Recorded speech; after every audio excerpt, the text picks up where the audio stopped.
नमस्कार मंडळी, मी नीता. माय life vlog या आमच्या चॅनलमध्ये तुम्हा सर्वांचं खूप खूप स्वागत. व्रत वैकल्याचा महिना म्हणजे मार्गशीर्ष महिना यावर्षी 13 डिसेंबरपासून सुरू होतो आहे. मंडळी, अनेक जण मार्गशीर्ष गुरुवार व्रत करतात.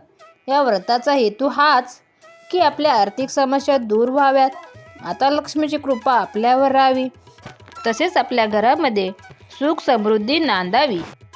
पण हे व्रत करत असताना कळत नकळत काही चुका व्रत करणाऱ्याकडून होतात. त्यामुळे व्रताचं हवं तसं फळ मिळत नाही आणि मग आपण म्हणतो की मी इतक्या दिवसापासून व्रत करते आहे किंवा करतो आहे, पण म्हणावं तसं फळ काही मिळालंच नाही. या चुका तुमच्याकडून तर होत नाहीत ना?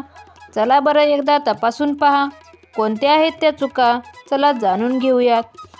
पण त्याआधी तुम्ही जर आमच्या चॅनलवर नवीन असाल तर आमच्या चॅनलला सबस्क्राईब करा आणि बेल आयकॉन प्रेस करायला विसरू नका, जेणेकरून आमच्या सर्व माहितीपूर्ण व्हिडिओचे तुम्हाला नोटिफिकेशन मिळत राहतील.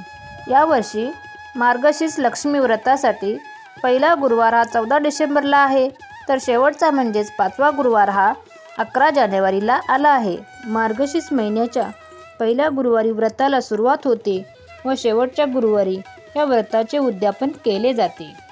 काही कारणामुळे जर तुम्हाला मार्गशीर्ष महिन्यात व्रत करायला जमले नाही तर तुम्ही कोणत्याही महिन्यातील पहिल्या गुरुवारी हे व्रत करू शकता. त्याच महिन्याच्या शेवटच्या गुरुवारी या व्रताची सांगता करू शकता. या व्रताचे अनेक नियम आहेत, पूजाविधी आहे, आरती, त्याची कहाणी, हे सगळं तुम्हाला मार्गशीर्ष गुरुवारच्या महालक्ष्मी व्रताच्या पुस्तकामध्ये मिळेल. पण हे व्रत करत असताना कळत नकळत होणाऱ्या चुका, त्या चुकांबद्दल मात्र कोठेही बोलले जात नाही. त्या चुकांमधील पहिली चूक म्हणजे जर तुम्ही मार्गशीर्ष गुरुवारचे व्रत करत असाल तर पहिला नियम असा आहे की ब्रह्मचर्याचे पालन करावे.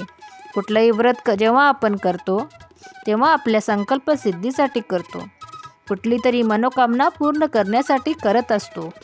मार्गशीर्ष गुरुवारचे हे व्रत आर्थिक समस्या दूर व्हाव्यात, महालक्ष्मीची कृपादृष्टी व्हावी, आपल्या घरामध्ये पैसा, सुख, समृद्धी, वैभव यावं यासाठी केलं जातं. व्रताचा पहिला नियम असा आहे की व्रत चालू असेपर्यंत ब्रह्मचर्याचे पालन करावे. कायिक, वाचिक, मानसिक अशा सगळ्या प्रकारे ब्रह्मचर्याचे पालन करावे. मनात सुद्धा वाईट विचार आणू नये, तरच आपल्याला व्रताचे योग्य ते फळ मिळेल. त्यानंतर जी चूक होते ती म्हणजे मार्गशीर्ष गुरुवार व्रत करणाऱ्या व्यक्तीने संपूर्ण महिनाभर म्हणजेच गुरुवारचे व्रत चालू आहे तोपर्यंत मांस, मदिरा यांचे सेवन करू नये, कुठल्याही प्रकारचं तामसिक भोजन करू नये, सात्विक आहार घ्यावा. फक्त व्रताच्या दिवशी नव्हे तर जोपर्यंत व्रत चालू आहे तोपर्यंत सात्विक आहार घ्यावा. तामसिक भोजन म्हणजे कांदा लसूण असलेले भोजन करू नये. तिसरी चूक म्हणजे जेव्हा आपण व्रतामध्ये असतो, कुठलंही व्रत करत असतो, तेव्हा आपण कोणाशी खोटं बोलू नये, कोणालाही फसवू नये, कोणाच्याही चहाड्या चुगल्या करू नये. या सवयी सगळ्याच लोकांना असतात असं नाही, पण आपला संबंध नाही अशा ठिकाणी अशा व्यक्तींबद्दल बोलण्यामध्ये आपला वेळ वाया घालवू नये. कारण अशा गोष्टींमुळे काय होतं, व्रतामुळे जे पुण्य तुम्हाला लाभतं त्याच पुण्याचा क्षय होतो, ते पुण्य कमी होते आणि मग व्रताचं हवं तसं फळ मिळत नाही. हा नियम पाळणं जरा अवघड आहे, कारण काही जणांना इतरांबद्दल बोलण्याची सवय असते, इतरांना नावं ठेवण्याची सवय हमखास असते. म्हणूनच हे व्रत करत असताना आपण सावधगिरी बाळगायची आहे. आपल्या तोंडून इतरांना वाईट बोललं जाणार नाही याची काळजी घ्यावी. त्यानंतरची आणखीन एक महत्त्वाची गोष्ट म्हणजे हे महालक्ष्मीचे व्रत आहे. महालक्ष्मी जिथे शांती, समाधान असतं तिथेच प्रवेश करत असते. त्यामुळे हे महालक्ष्मीचे व्रत चालू असताना घरामध्ये भांडणतंटा, वादविवाद, शिवीगाळ होता कामा नये, नाहीतर महालक्ष्मीचा प्रवेश घरात होत नाही, हे लक्षात घ्यावं. म्हणून मार्गशीर्ष महिनाभर हे व्रत करत असताना घरामध्ये सगळ्यांनी जिभेवर साखर ठेवावी आणि डोक्यावर बर्फ ठेवावा, जेणेकरून व्रतकर्त्याला त्रास होणार नाही. व्रत करणाऱ्याकडून कुठल्याही प्रकारचं भांडण वादविवाद होणार नाहीत. त्यानंतर शेवटची 5वी महत्त्वाची गोष्ट म्हणजे व्रत करणाऱ्यानं घरातील ज्येष्ठ व्यक्तींचा आदर करावा, त्यांची सेवा शुश्रूषा करायला हवी. तुम्ही इकडे व्रत करताय आणि घरातील ज्येष्ठ व्यक्तींना तुमचे आईवडील असतील, सासू सासरे असतील, जे कोणी ज्येष्ठ व्यक्ती असतील त्यांचा अपमान करताय, त्यांची सेवा करत नाही आहात, असं जर घडत असेल तर व्रताचं फळ तुम्हाला मिळेल अशी अपेक्षा तुम्ही करू नका.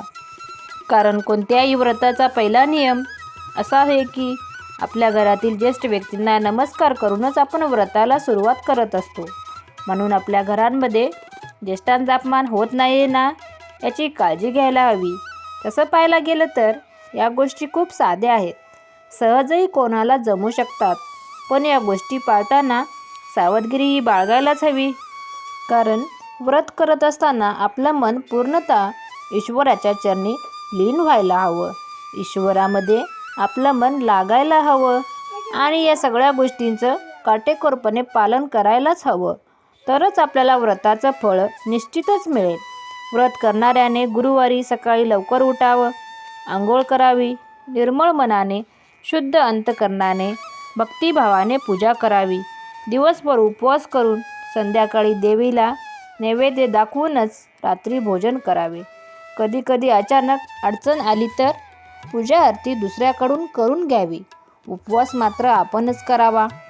एकादशी, शिवरात्र या इतर उपवासाच्या दिवशी जर गुरुवार आल्यास फक्त पूजा आरती करावी, कहाणी वाचावी किंवा ऐकावी. तसेच व्रताची पूजा आरती व कहाणी ऐकण्यास शेजाऱ्या पाजाऱ्यांना बोलवावं. संध्याकाळी गायीची पूजा करावी व तिलाही नैवेद्य दाखवावा. ज्या दिवशी तुम्हाला व्रताचे उद्यापन करायचे आहे त्या दिवशी 7 कुमारिका किंवा 7 सुवासिनींना बोलवून हळदी कुंकू द्यावं. एक फळ, व्रताच्या कथेची एक प्रत द्यावी. तसेच संध्याकाळी पूजा आरती करून सगळ्यांना प्रसाद द्यावा. तसेच शक्य असल्यास ब्राह्मणाला शिधा द्यावी. वस्त्र दक्षिणा देऊन नमस्कार करावा. त्यानंतरच आपण भोजन करावं. कोणत्याही महिन्याच्या पहिल्या गुरुवारी या व्रताला सुरुवात करता येते. हे व्रत वर्षभर पाळणारे सुद्धा लोक आहेत. मार्गशीर्ष गुरुवारचं हे व्रत कसं करावं, व्रताची पूजा कशी करावी, तसेच व्रताची मांडणी कशी करावी, त्याचबरोबर व्रतासाठी लागणारं साहित्य काय काय हवं या संपूर्ण माहितीचा व्हिडिओ आपल्या माय लाईफ व्लॉग चॅनलवर आहे. त्याची लिंक मी डिस्क्रिप्शन बॉक्समध्ये देत आहे. तो व्हिडिओ बघितला तर संपूर्ण पूजाविधी तुम्हाला कळेलच. आणि जर तुम्हाला आमचा व्हिडिओ माहितीपूर्ण वाटला तर जास्तीत जास्त लोकांसोबत शेअर करा आणि आमच्या चॅनलला सबस्क्राईब करायला विसरू नका.